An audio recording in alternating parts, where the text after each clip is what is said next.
Hey all you nature files. So you love the outdoors, and when you're out you want to take some nice photos that don't replicate everything else you see on social media. You want to get better at your own compositions, learning how to find them, and learning what makes a great photo.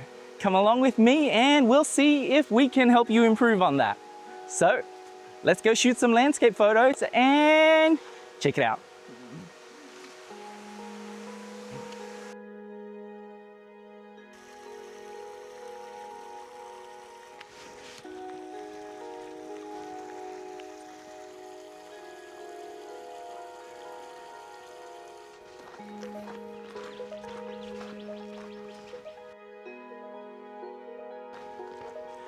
And now we descend into the valley.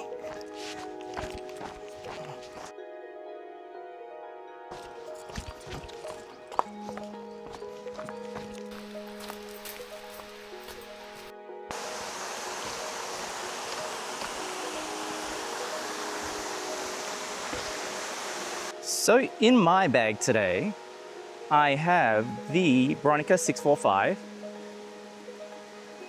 a Leica M4P, and the GFX 50S2 with the kit 35-70 lens. Look, you can get great shots with any camera as long as you know what you're doing. But the reason I carry all of this is because apparently I like to torture myself with things that weigh a lot. So let's get cracking and get some photos. So here we are at the first spot, and this is probably what you would set up if you were to just show up and take a photo.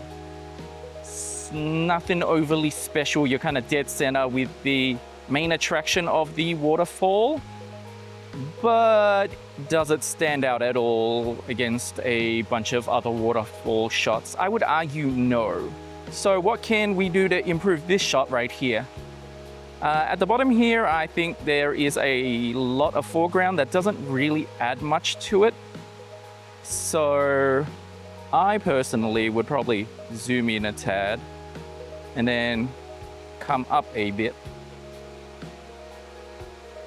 So it's basically just taking away stuff that doesn't really add to the shot. So here we have the waterfall more centered now, and it takes up most of the frame, which is what you're essentially highlighting anyway. You kind of have some objects in the side that kind of lead inwards, as well as the shape of the waterfall itself. So you kind of direct it towards the back of it anyway. As you can see, I am on f11 on aperture priority mode, and I have a 2-second timer on it so I don't introduce shake. Let's take this shot. And if it turns out, I'll show you on screen. So rarely is the first spot that you find the best spot. So what you want to do when you turn up to a location is scout around and see what in the landscape you can use to help direct the viewer's eye to your main subject. Here we have a smaller waterfall that leads up to the Cascades. And arguably, this is a much stronger shot that will intrigue the audience and hopefully get them to stare at it a bit longer. Anyways, I'll take this shot and show you what it looks like.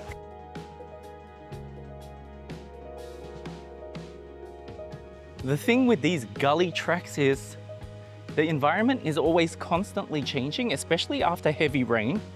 You get all this debris drifting down from further up. So every visit is a different experience, especially if it's long enough in between. So here we are at the next location. I have the camera currently set up over there to take the standard front-on shot. I'll show you that, and then we'll look around the environment to see what we can use as a lead-in or some sort of frame to frame the waterfall that is to this side. I'll show you that first. So here we have the front-on shot, fairly standard, the kind of shot you would take as you're walking by and then taking a quick snap on your phone. Let's get this shot.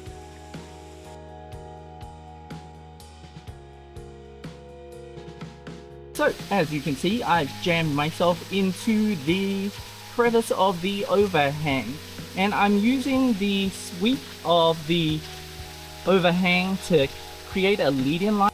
viewer, and it makes a far more compelling shot than what we were previously looking at. Let's take this shot and compare the two.